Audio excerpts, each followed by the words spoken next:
podcast. If you're a regular listener, welcome back. I'm your host, Hannah, and today I wanted to talk about self help and how nothing seems to work, especially in the self help community. But before I get into that, let me now for a few weeks I've not been on this podcast, and mostly because something happened that Eleni put off balance for some times. My sister got sick and she had to be admitted for into the hospital, and it led me to another scenario that I wanted to discuss, but nitaweka to another episode. Like ilifanya ni spiral. The people that have listened to this podcast before, they know I've talked about mental health and how a lot of things can affect your mental capacity at a given moment. And after she got well and everything, I stepped back from a lot. I stopped doing almost everything for 4 weeks, except working, eating, and coming back home. But also, in the meantime, while everything was seemingly horrible, something else also happened that I might not be able to talk about here, but something else happened that was quite positive, and it was something so random that it was like a reminder, because I was spiraling. Mentally, I was spiraling. But when that thing happened, it was like God telling me, I still have you. I still have your back. I'm still right here with you. Like, it was a reminder to not lose my shit, because God he was just reminding me he was right there with me. Though that thing didn't work out, but just having that random interaction and talking to the people I was talking to made me realize that I wasn't alone, and I didn't need to feel alone. Anyway, that is quite an interesting thing to talk about, something that makes you need help and sometimes helping yourself, and now contrasting it to self help and how nothing seems to work. Anyway, welcome. Let's start the conversation. Now, you might be thinking, eh, um, why would I want to demonize self help, and why would I want to tackle this topic, self help, in such a negative way? And I don't know. For me, starting with high school, like from high school, I never liked self help gurus. And that was my first interaction with them.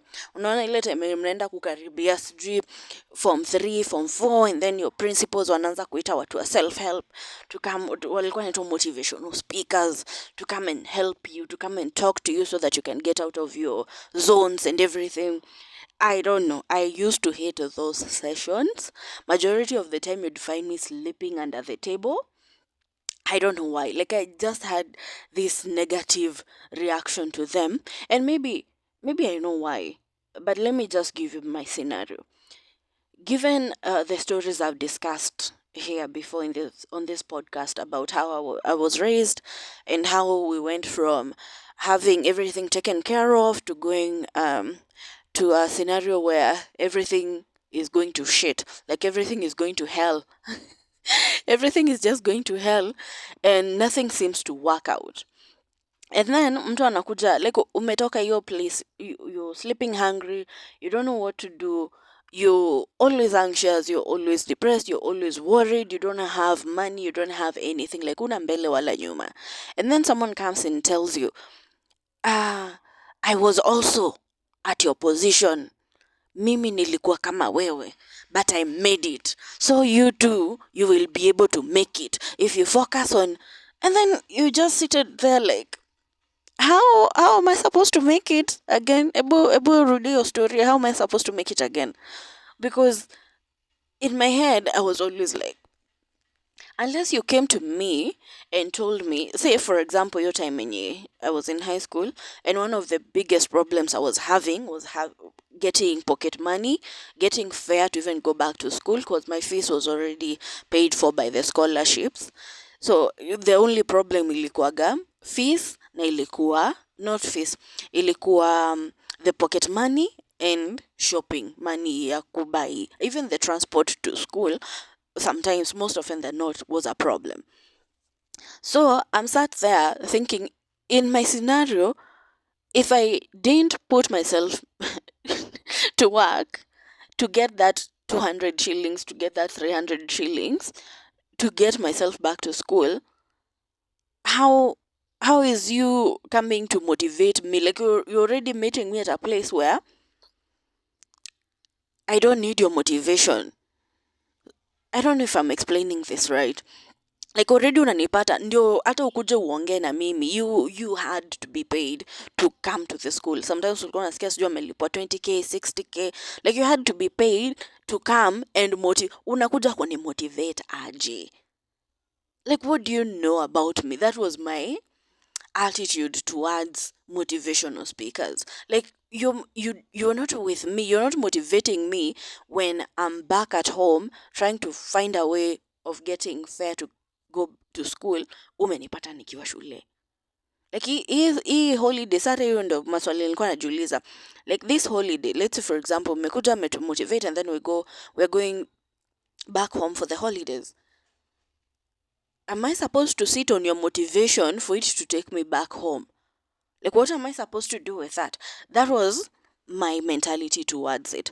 And then I thought, because even when it came to religion and everything, at some point in time, I started questioning religion a lot. But my saving grace for religion has always been, had it not been for the Catholic Church, the one that took us in, my sister and I, took us in, took care of our fees, took care of our, even when we were living in the orphanage, like, it took care of us completely, I think I would have lost my faith in religion as well. But hiyo tu ilikuwa saving grace ya religion. Like, it was an active thing. It wasn't just the Catholic Church sitting somewhere and telling me, oh, yesterday you slept hungry. Don't worry. Use that as fuel to get you to the next location. And I'm like, motivation.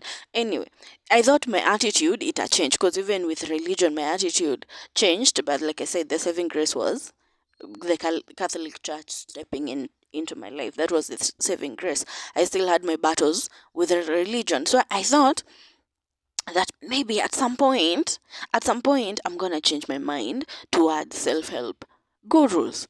And then unapata hadi Kenya, they're mushrooming everywhere. Like, somewhere everyone is a motivational speaker. Because there's this motivational speaker or self-help speaker that I follow, and I followed her because of something else, and then she came out as a motivational speaker afterwards. And unapata ako na courses, she is charging people 10k, charging people 15k for a course, sijui to get through what stage in your life. And I'm not shitting on her hustle.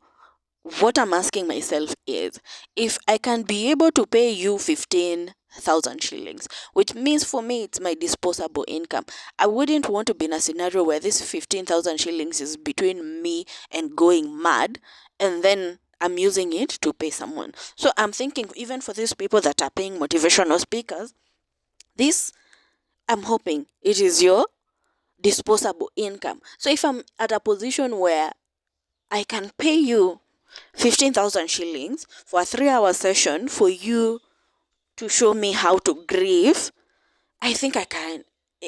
Neza lipa to therapist. Like, neza enda tu kuona therapist once. Not a your therapist anyway. I can pay for myself to go and spend maybe some time in the Maldives or something, just to get some type of experience that is better than paying someone to motivate me. But then again, join me in my bias towards self-help gurus, because I really don't think you may, having experience with them for sometimes now, imenisaidia to change my mentality, especially later on when you find that these people are being unearthed as scammers. Unakuja tu kurealize, like, this was just shitty from the get-go. Anyway, now that you've understood now that you've understood my bias towards self-help gurus and these people who are selling motivational courses every corner of the earth, now let's get into the topic. Now, I did some research, so I'm not just being biased to be biased. I decided to do some research on these gurus kidogo kidogo, and I came along someone by the name of Tai Lopez. Yeah, the guy with the bookshelves and the flashy cars, and he has built a whole empire of selling good life to the masses. His courses cost thousands of dollars, and what you get in return is a couple of motivational speeches and some basic tips that are available free on YouTube. And then he upsells you to more exclusive programs. Na hii ndio kitu ingine mi inanikasirisha na motivational speakers, because I think them and cult leaders wanafaa kuwa meza moja. They're supposed to be seated on the same table. Like when they go to hell, I think they're supposed to be in the same circle of hell, because these people are more like manipulators. They are more of pretenders. These people, you can't even get to understand. You can't even get to, like, the mind of this type of a person is so manipulative that, like, naweza sema aje, huyu mtu ako so charismatic, anaweza kuconvince to pay. Unapata ati level 1 mnalipa, let me use Kenyan shillings, maybe level 1 it's just 1,000 bob. You buy a speech, you buy a book, or you buy whatever you're buying, and then unamaliza hiyo book, then you go to the next level. Unashindwa, okay, if I was paying you to show me how to get out of poverty, why are we going in levels? Like, why don't you just give me the formula, I get out of poverty? Like, sielewi hizi levels zinaenda wapi. And then kuna inner circles, ukitoka inner circles sijui kuna, it's just cultic. Anyway, before I continue venting, it's the same old cycle. You buy this, then you buy that, and still you're stuck wondering why your life isn't getting better. Like, mbona hiyo change yenye ulikuwa umeambiwa, why are you not getting it? It's like they're selling you a dream of success, but no one's talking about the reality. Most of us will never see that dream. And I'm not saying this to be morbid or gloomy. Yeah, I'm not trying to divert people, ama to change your mind or to make you lose hope. What I'm saying is the level of, like, yenye I made it, I became a billionaire, so can you. Most of us will never be billionaires in this life. And sasa hii ndio ilikuwa inafanya hata niboeke mara 10, because I was like, my level of success is different from someone else. And I used to scoff at that statement, because I always thought everyone wanted to have money, everyone wanted to have houses, everyone wanted, but as an adult, like the podcast says, you're not grown. As an adult, I'm coming to learn that some people are completely fine, completely at peace with just having what they're going to have today. Hawana stress ya kesho, hawana, and they are completely fine. They are at peace. Hiyo kitu ilikuwa inanibother kitambo when I used to look at people, like, unaona mtu ako na potential but ako too dormant. Like, they're just flowing with life. However it goes, tomorrow they don't know what they're going to eat, but today the food that they're eating, they're not eating with anxiety. They're enjoying it to the fullest. Wanamaliza kila kitu, wanalamba sufuria, and you're like, oh, you people don't have something to eat tomorrow. Like, why you? But as an adult, I'm learning more and more that what I define as success for me is not someone else's success. So when these self-help people are coming along and telling you, I own a Bugatti, so you can own a Bugatti as well, brother. Like, these are so niche. These are so, like, easily the smallest parts of success that people are ever going to have. You'll never find business owner like Chris Kirubi telling you one day you're going to own these huge businesses like me. He's going to empower you to achieve whatever you can achieve. But even him, he knows that not everyone is going to get to where they are. But like I said, Mr. Kikuku, divert your motivation. If you want to be a billionaire, you go ahead and do that. But you at some point you have to be realistic and define what success is to you. Success for me is very the same things I've always wanted since I was a kid. They're the same things that excite my soul today. And I believe I'll feel successful when I get them. They're so stupid, but hizo ndio vitu zenye nimeishi kutaka in my life. And one of them is attending and completing a course at the Strathmore University. Hiyo ni kitu nimeishi kutaka since I knew about Strathmore University, and that will be a success for me. Like hiyo itakuwa a level of success for me. So unapata these gurus, like they will keep selling you, I own this, I have this, even you can do it. And most of the time ndio nilikuwa nasema, at the end of it unapata they're becoming, when the spotlight is on them, we are finding out that these people are just scammers. It's like the Nigerian prince. Unapata tu ni scammer, ana scam watu and then anapost akiwa na hizo magari, akiwa na nini, and then they're telling you you can also be me.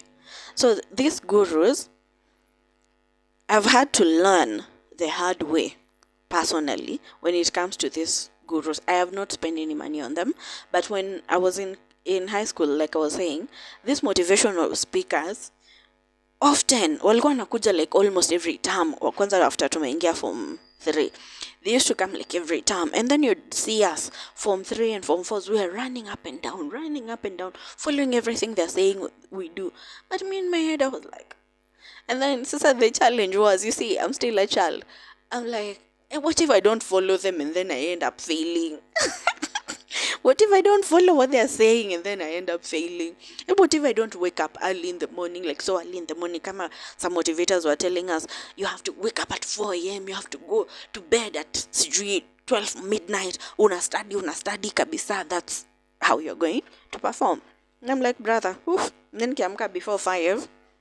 Hata hiyo 5 ilikuwa mapema. Nikiamka before 6. My day will be going to hell. So, anyway. The true growth comes from doing the work day after day. And it's not even just doing the work. It's about opportunities. People offering or availing opportunities to you. So mi ndio kitu ingine nilikuwa nasema with motivational speakers, I get pissed off. Because you unakuja unaimba for 1 hour, you get paid your money, you disappear. And then nothing has changed in my life. The position that I was in when you came in is the same position that I'll be in when you go out. Let me use this example. I have several business ideas that I would love to implement them. I wouldn't go to a motivational speaker, honestly, for them to tell me how to start a business, I already have those blueprints. I already have the business plan. I already have my background in, like, hii ni kitu nimesomea for like a whole year. What I want is an opportunity, maybe to be linked with an investor, maybe to be linked, like something actionable, something that is going to actually bear fruits. Not you motivating me or on how you see the potential. No. Kuna forum ingine we went with a few friends, not even a few friends, a friend, like 2-3 years ago, and it was a very beautiful forum for women in business. And these are women that have had these opportunities, like they're already running their own businesses, and they would talk about the different things. And just being exposed, being in that scenario where you're actually interacting with people that are doing all of these things, was an eye-opener. It was motivational enough for me to see that my dreams are not stupid. I was in an environment where people maybe a few years older than me were talking about their businesses bringing them millions. They are talking about billions. Like, they're talking about huge monies zenye mimi nilikuwa nafikiria, if I thought of running a business that was bringing me billions in a year, like Kenya shillings and billions in a year, I'd be like, it's crazy of me to shoot for that much. But none of these women were just telling me, hey, if I made it, ata wewe uta make it. No, they were talking business. And while you're there, your jaw is on the floor the whole time, because you're like, I was not stupid. I was not foolish to think that I can do 1, 2, 3, and 4. Like, that atmosphere, that opportunity to get to witness these women in their glory was motivational enough. None of them walikuwa naongelelea motivational. It was about practicality. And had I had my papers in order for another business I had that collapsed, I would have had the opportunity to present them to one of the ladies mwenye alikuwa napatiana is opportunity. Like, that forum was for opportunity of collaborating with one of the biggest companies in Kenya as vendors. So unaona, the failure was on my side because I didn't have the papers for that business. And some of the things that they wanted us to do ilikuwa supply some of the things that business of mine used to do. So you see, like, these people are putting you kwenye opportunity iko. It's actionable. It's not just someone telling you, I started my butchery with harufu ya mbuzi. Like, no. These people are telling you, here is the opportunity.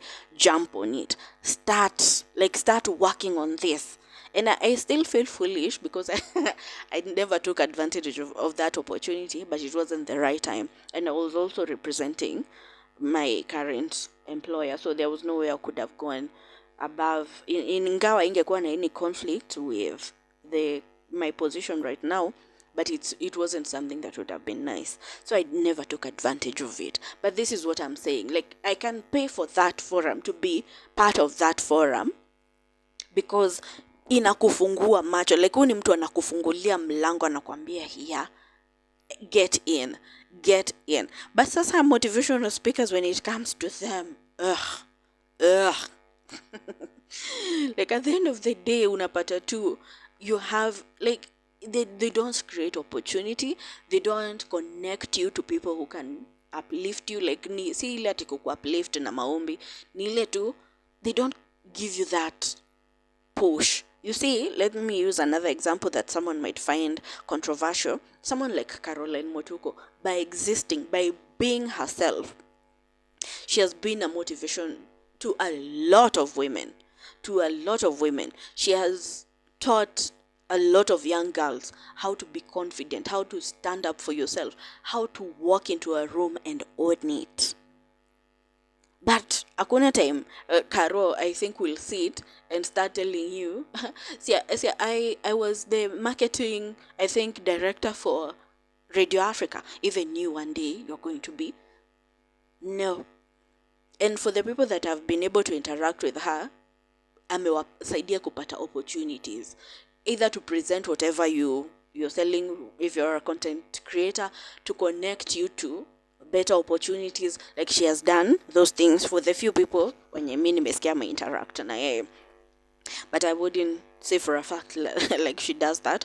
I just vitu zenye nimesikia. I've not interacted with her by myself. So the point of this is, motivational speakers, the first thing is, I find them selling you unicorns, things that don't actually exist. Unapata at the end of the day. Anyway, I think I've exhausted why I'm so biased against motivational speakers. I find them scammy. Then, this is a breakdown of what I found out when I did the research on motivational speakers. And this is one of them. It's very generic. They are very generic in the plan of getting you to help yourself.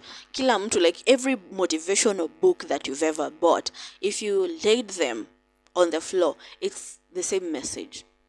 Iko twisted hapa na pale. Unapata kama ule sijui rich dad, poor dad. It's the same message na sijui someone else who wrote what. It's the same message over and over again.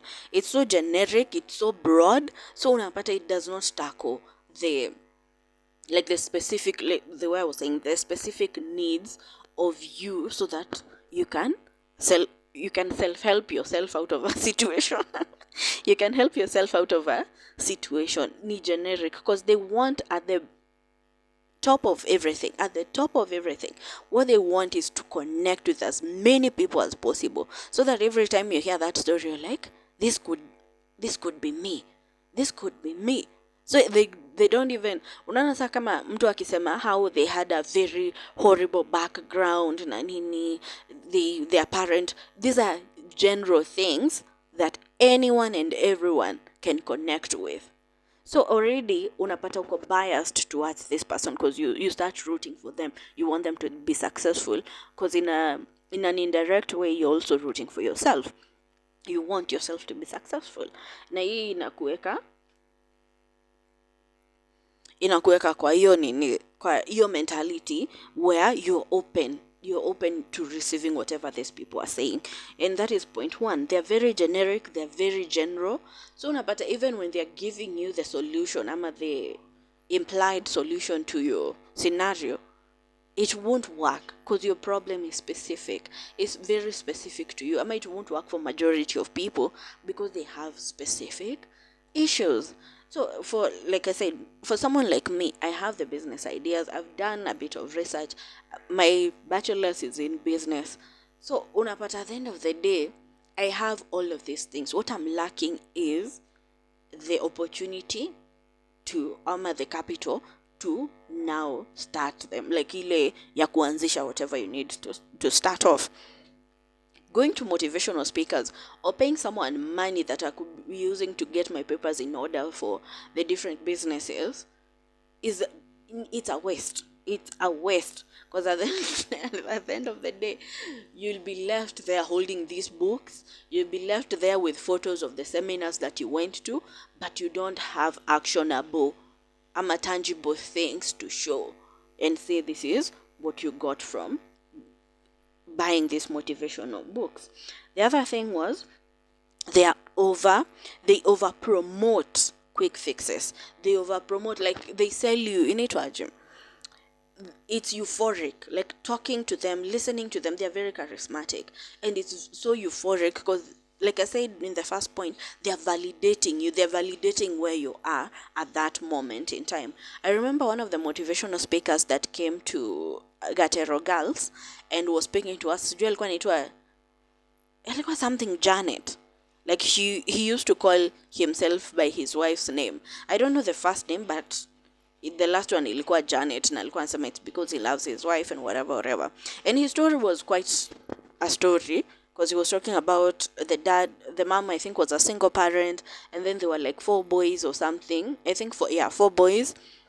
And then the mom got HIV and got really sick, and these boys were the ones taking care of the mom, washing her, feeding her, making sure she's okay. And then during towards the end of the mom's life, she said that she had 8 children, and her thinking was, since there are 4 boys now, wamemshughulikia like girls should, anasema alipata madem na maboy. Like these 4 boys, they're both her daughters and her sons, because they took care of her, and she blessed them and whatever, and they all became successful people. That part of the story, specifically that part of the story, is relatable to a lot of people, because someone like me, inanifanya nikuwe open to receiving the message of this person, because I'm like, even my mom passed on when I was really young. Even my mom, like, kama kwetu tuko 4 but tuko 2 girls and 2 boys, but tuko 4. So I'm like, oh my god, this story sounds so familiar. I never got to see my mom get sick to the point where we had to clean her or whatever, but I was able to see her health deteriorating. I think there's a story I was giving somewhere where I was home alone. I'm with my sister, and then I think that time I was home alone, and then this kid came yelling and shouting, Mama yenyu amefaint kwa gate, Mama yenyu amefaint kwa gate. And I remember being so scared, I ran away. I didn't even go to the gate, like I ran away. But like being able to say these ninis, the my mom like health deteriorate, and when this motivational speaker is talking, you are connecting with that person's story because you're like, this sounds so familiar, this sounds so. But now kitu wenye huwa wanaruka, and this is I think my biggest battle with them, kitu wenye huwa wanaruka ni some external force, some external item, some, not even the motivational part of this. If I was grieving and you came and told me that story and you told me that eventually your mental whatever capacity na nini ili align, I understand that type of motivation. But telling me how you guys became doctors, you became surgeons, you sijui whoever in your family is a doctor in the United States of America, I'm like, bruh, what happened between your mom getting sick, dying, and you guys becoming doctors? Because there had to be an external force. There had to be someone who came in and took care of you. For my case, the children's home, the Catholic orphanage, came in and they were able to open my eyes to a lot of things. Like there had to be an external force. Siazipeana story yangu too, and then like I'm talking to someone, maybe an orphan somewhere, and then I'm saying, if I made it out of becoming an orphan young, you can make it as well. What type of rubbish is that? If I'm in a position to talk to this orphan, I'd like to be in a position to also connect this orphan to opportunities, or to even the same home because it's still open, or the same nuns because some of them are still alive, to connect them, to tell like I'm hata mimi mwenyewe I can nimwambie like, you need to go to school, this is the school that you're going to go to, I'm going to pay fees for you. Ama if someone is paying for fees na hana shopping, like in my case, like it was so common in my case to go to school without shopping, buying shopping for this person, like doing something actionable, see motivating, like usijali tu, at the end of the day uta make it where because that inafanya mtu akuwe so deluded, and then you're selling someone quick fixes like hata kama sisi tuliachwa tukiwa at that stage, we made it. I am carrying 20 plus years of trauma, self-doubt, depression. That is not making it for myself, like when it comes to hizo side zingine. But I can tell you for a fact that had these people not stepped into my life, had these people not, si hata kumotivate, had these people not even disciplined me in like your time, I don't think I'd be here. Like that, for me, that is the making part of it. Like it has to be something tangible. The other day I saw someone, and maybe I'm naive on this, but I saw someone selling a course on how to get over a breakup. And you ndo nilikuwa nasema like, if I can pay you to help me get over a breakup, I think I can pay for myself to go on a vacation, or I can pay for myself to, I don't know, to do something better with my money than pay someone so that they can teach me how to get over a breakup. And if I'm at the point where I need help to get over a breakup, hi, my dear, I don't think motivational speakers and self-help gurus are the type of help I need, because this is someone who is taking advantage of you at a vulnerable stage. Then kuna hiyo sasa ya the tiers and stages. This I think I tackled in my rant. The minute they sell you, they overpromote their quick fixes, but the minute they hook you in, ndio hiyo level 1, you're getting over a breakup. Then level 2 itakuwa how to teach you how to get into a relationship. Level 3 to teach you how to get engaged. Level 4, and these levels are not free. You keep paying for them. And personally, I don't have so much experience in relationships, but if I have to pay to get over an ex, natafuta huyo ex mali yako aniambie ni nini amefanya, because I think nafaa kuwa nikilipa mchawi, not someone else. Like if I had to pay someone to get over an ex, and I understand about breakups and all those things, and I understand about still holding on to hope for someone, they will show you something. But if you have to pay someone, the type of help you need. Anyway, the culture like the another reason why this thing does not work, the culture of self-help is usually resulting to the self, your part ya the self, when it doesn't work out. Ni kama cult too, vile tu ngasema these people are cultic. Ni kama ukiingia kwa cult ama let me use an example of MLMs and network marketing. If you join an MLM or a network marketing company and it doesn't work out, they always tell you you're the one who didn't put enough effort. If you're in a cult, ama ukijoin hizi kama hizi kanisa za wale watu wa nguo mrefu and uombewe na ukose kupona, they always result to ni wewe ndio you didn't believe in yourself enough to, like, you didn't have enough faith to get yourself well.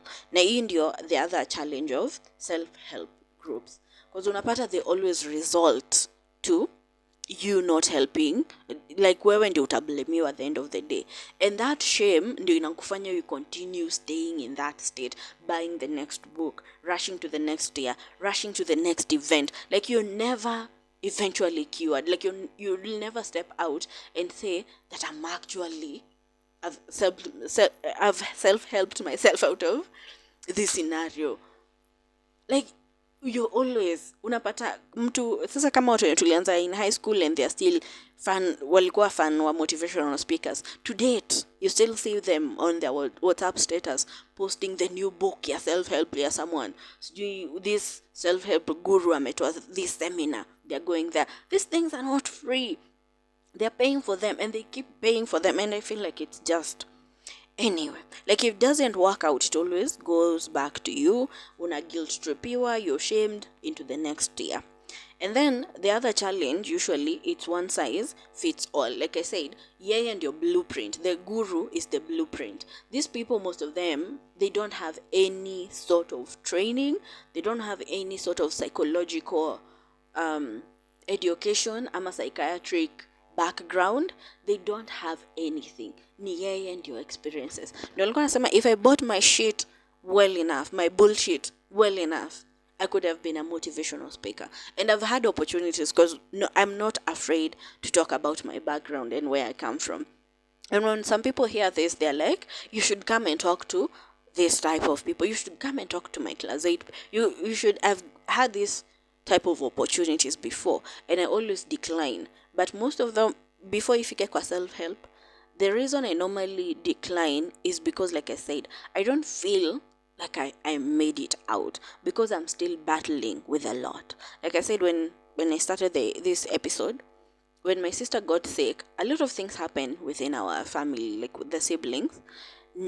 For like a week, it took me back to that darkness. Yeah, depression. I wasn't that type of depressed lenye watu I think I'm a functional depressive person. Yet you close yourself off na nini. I did close myself off from people, but I was still interacting, I was still going to work, and then my work is also more of customer service, so I was still dealing with people and nini, and I was coming back home and I was just feeling that weight on my chest. And it's because of these other things that may happen all along in life. So I don't feel personally, especially on the mental health side, I don't feel like I've made it. That is the main reason why I normally decline these scenarios. The other reason that sasa inahusiana na self-help is because if I can't come and help you out, my God, I prefer practical things. Neza kuja hapo niongee and my story touches you and you cry and you decide to do better. But if you don't have an opportunity to do better, you won't na hiyo ndo kitu inanibona self-help. The other thing was they're selling the dream here. If I made it, so can you. I think that one we've talked about it. Then hiyo ya motivational over practicality. The point of motivational speakers and these self-help gurus, now wamepop up in Kenya wengi, like every other day naona tu kwa Instagram and the like, watu wakipost the seminars, the self-help series seminars, the women empowerment. Ugh, oh my God. And I'm not trashing this, people. If it can help you out, well and good. I'm just saying 90% of the time, it doesn't help out self-help, because they are selling you motivational over practicality. Like I said, kuna forums. There are forums that you can go to, that you can attend to, that are more specific to your needs, and they can help you out.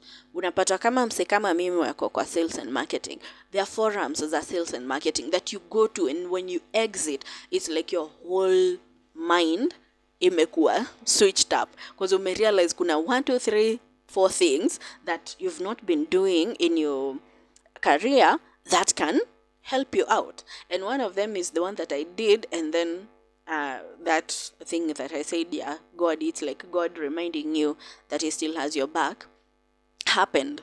It's you're learning, like every time you go to these scenarios, you're learning and you're bettering yourself. It's tangible. Yes, tangible, like you're getting something tangible back. There are these forums that you can attend to. They are also not free, but once you exit these forums, unatoka na something more tangible than just saying I feel better. Anyway, and then it's a money making machine, because now going back to what I was talking about, these self-help gurus, they don't have just one book and wanasema here is the formula that will get you out of poverty. It is in this book, and then you buy that book, and then you're successful. By the time unamaliza hiyo kitabu, ametoa kitabu ingine.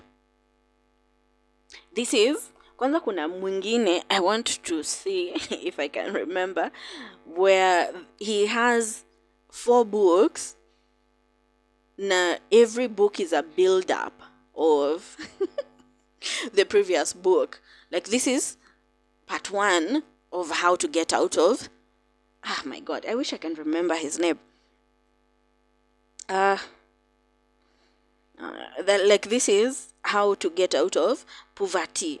This is the formula of getting, I don't remember what it was.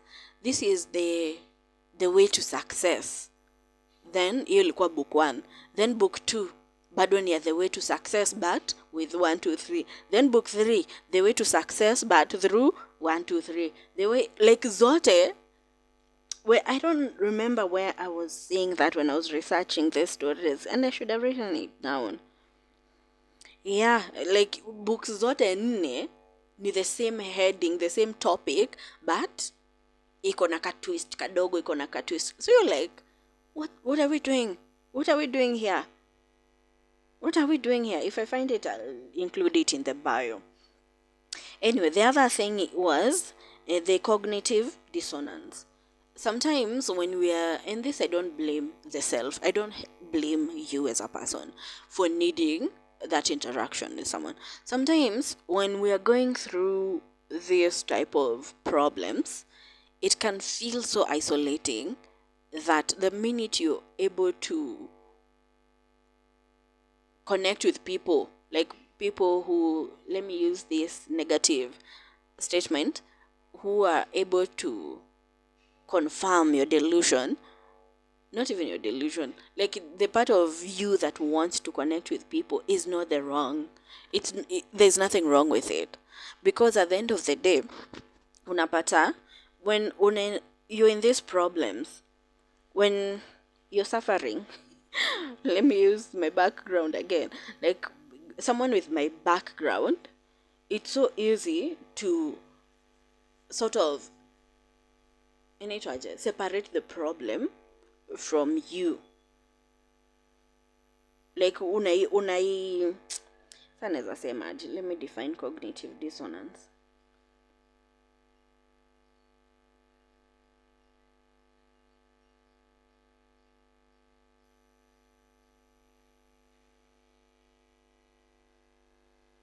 Cognitive dissonance is the psychological discomfort felt when holding conflicting beliefs, attitudes, or behavior, motivating individuals to, it's the continuation,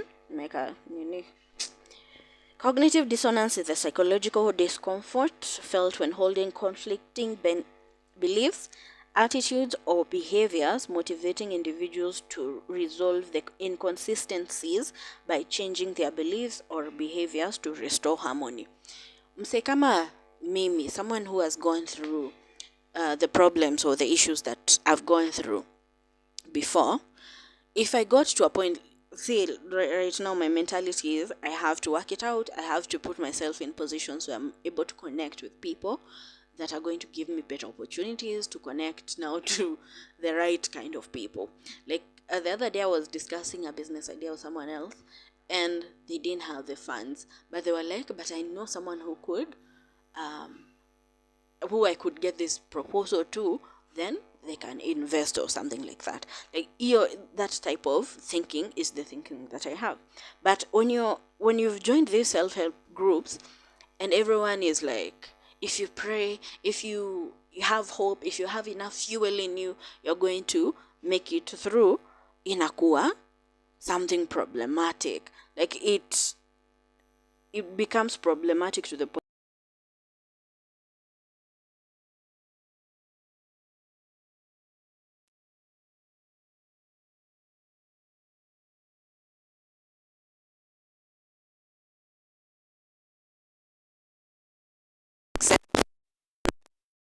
for everyone else it's working, it's working. You're there, like, maybe mindset, then you decide to ndio ukuwe absorbed into the group, ndio at least that's how the cognitive dissonance comes in. But your problems, unless you deal with them individually, hakuna self-help ama motivation ama guru idea. Na hii kitu bado ndio imemess a lot of these red pill gurus kina Andrew Kibe and whoever else when it comes to men, because it's frustrating when someone tells you if you do 1 2 3 4 and 5 it's going to work out, but they are forgetting now the second point, not the second.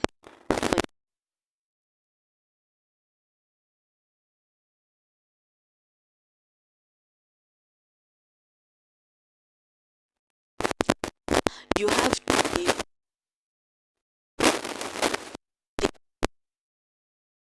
successful relationship, but they're forgetting you're not having the relationship with yourself. You're not having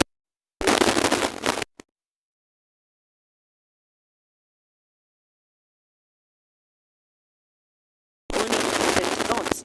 This person you have a relationship with, and for me, when it came to looking for a partner to be in a relationship with at the beginning of everything before I started dating people, because I always thought this is what I'm supposed to look for in a man. They have to be 1 2 3 and 4, but I'm finding out it's more of a connection with this person. Everything else is bullshit. It's more of how you're connecting with this person, and how you're treating each other with this person. Because you can have everything, you can be the Andrew Tate of the world, but you're still not having success in a relationship. This is bullshit. This is bullshit. Like, your environment matters, and that's why some of these motivational self-help things don't work out, because they forget your environment, they forget the things that you're around, where you're living. My god, hiyo pesa wajue hata umelipa kutoka wapi, au bora tu umewalipa, that's fine. Then the psychology of self-help, hii ni kitu ingine, it surprised me when I was doing research, and it's how people get addicted to self-help. That euphoria, that constant feeling of validation na nini, it becomes a drug. Sorry, it becomes a drug. Unakuwa so addicted into it. Like I said, unapata the people who were following these motivational speakers while we were in high school, even now, tumetoka campus, we started working, they're still posting these books. I normally see them and I'm like, oh my god. I normally see them bado posting this motivational, soma hii, soma ile, soma ile. And then you're just there like, oh my god. If you did a calculation of the money that you've used to buy these courses, to go to these summits, to go to these self-help CG seminars and whatnot, that is more than enough money to have already helped you out. at this moment in time. But it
of this self help, so that they can prey on you, because majority of the world ni believers.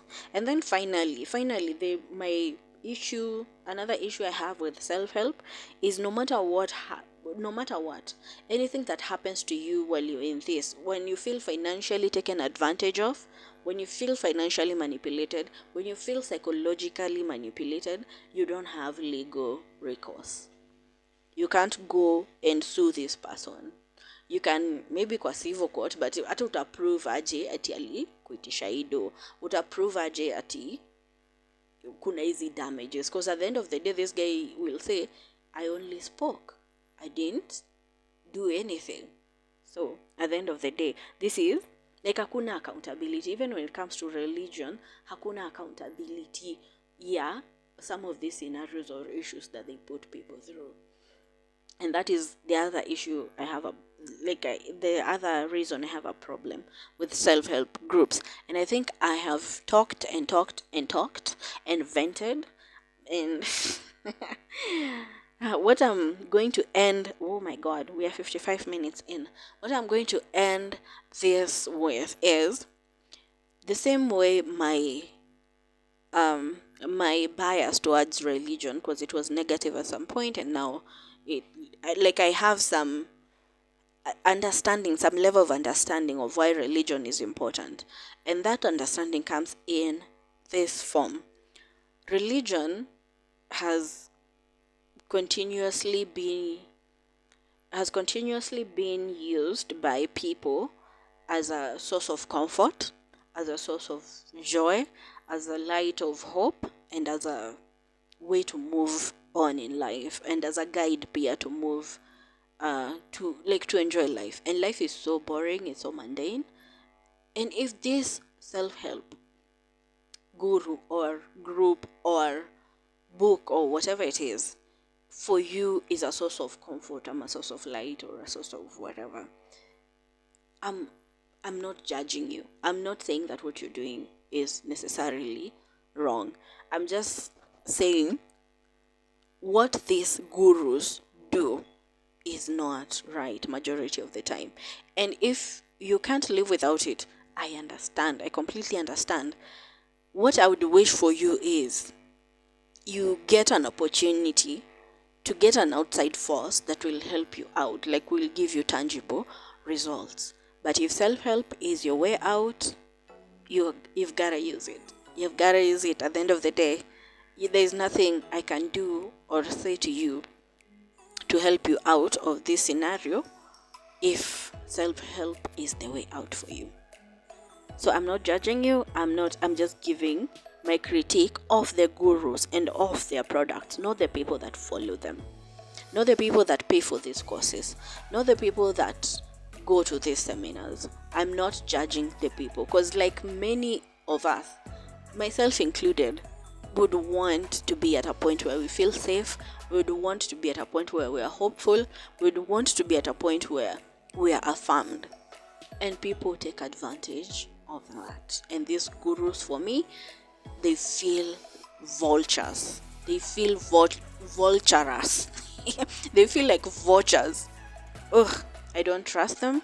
I don't think they are good for us. But again, going back to what I was saying, if this is your way out, if it has helped you, if it works for you, I'm happy for you.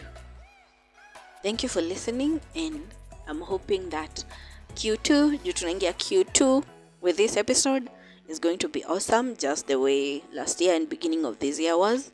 And I'm also very grateful to God, to my friends, and to everyone else who helped us out when my sister was sick. She's doing much, much better now. And we thank God for that, and we pray that she continues doing better. So kwaheri, and see you in the next episode. Bye.